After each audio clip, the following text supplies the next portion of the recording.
दरभंगा में 50 लाख की रंगदारी की मांग। बिहार की सबसे बड़े सोना लूटकांड के पीड़ित परिवार को फिर मिला धमकी।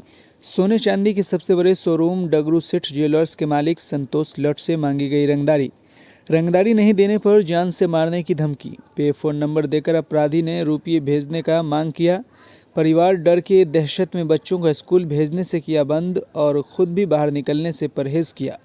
मैसेज में खुद को दरभंगा जेल में बंद होने की बात कही गई। पीड़ित दुकानदार के साथ चैम्बर ऑफ कॉमर्स के लोगों ने देर शाम दरभंगा एसएसपी से मुलाकात की। पिछले वर्ष दिन दहाड़े दरभंगा में हुए तकरीबन 5 करोड़ से ज़्यादा सोने लूटकांड से अभी स्वर्ण व्यवसायी का परिवार भूला भी नहीं था कि एक बार फिर अपराधियों ने इस सोने व्यवसायी से 50 लाख की रंगदारी की मांग कर आंखों की नींद और दिन का चैन छीन लिया। बल्कि 50 लाख रंगदारी नहीं देने पर हत्या कर देने की भी धमकी फ़ोन पर मैसेज कर दिया। बीते 3 महीने के अंदर 3 बार धमकी मिलने से दरभंगा के सबसे बड़े स्वर्ण व्यवसायी डगरू सेठ ज्वेलर्स के मालिक संतोष लठ और उसका परिवार दहशत में है। अपराधी के डर से खुद दुकान मालिक और संतोष लठ अपने आप को घर और दुकान में कैद कर लिया। घर से बाहर निकलना छोड़ दिया।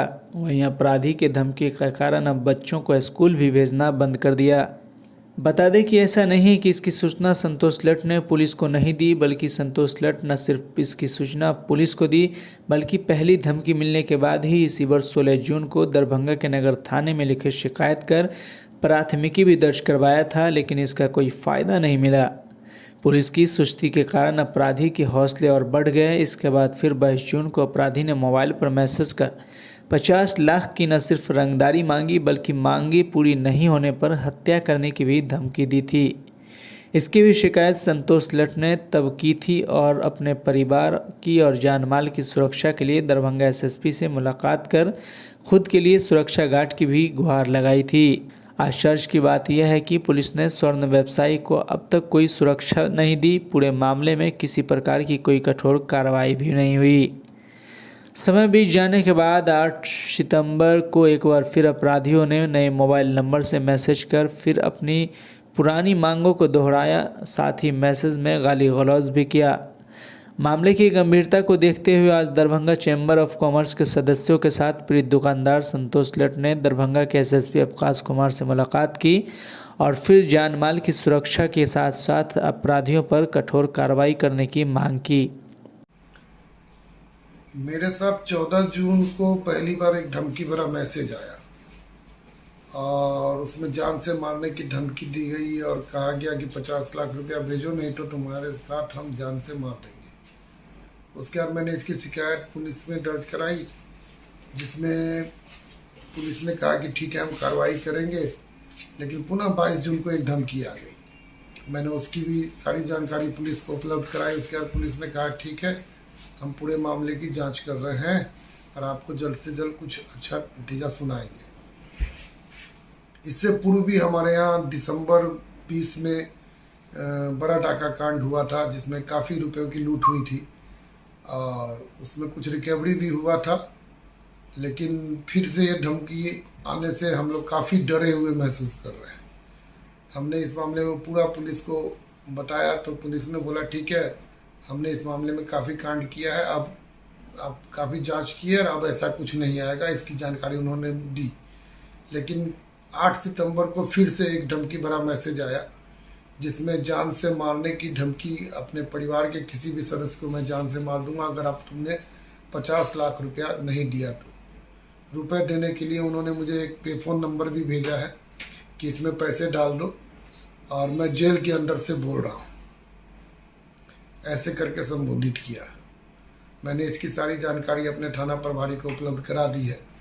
इस संबंध में मैं चैम्बर ऑफ कॉमर्स के साथ एसएसपी से भी मिलने गए थे, तो एसएसपी साहब ने आश्वासन दिया है कि बहुत जल्द हम पूरे मामले को देख लेंगे और आपको सुरक्षा भी मुहैया कराएंगे।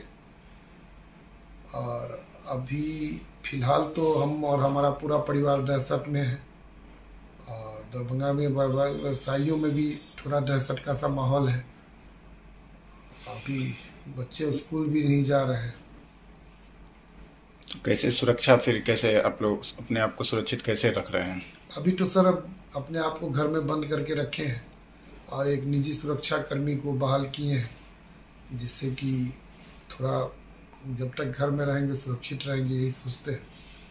और कभी कभी ऐसा भी फील होता है कि जैसे दुकान की कोई रेकी कर रहा है, कोई अपराधी घटना को अंजाम दे सकता है। खुद को असुरक्षित तो महसूस कर ही रहे हैं। इस संबंध में मैंने एसएसपी से सुरक्षा कर्मी की भी मांग की थी। उन्होंने कहा कि ठीक है, हम देखते हैं, मुहैया करा देंगे।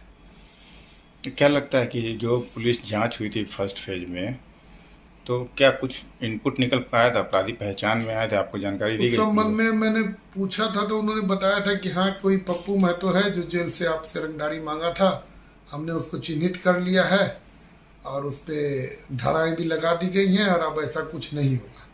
मगर इस क्रम में फिर 8 सितंबर को एक नई धमकी आने के बाद से मेरा पूरा परिवार दहशत के माहौल में आ गया और बच्चे भी अब स्कूल जाना बंद कर दिए।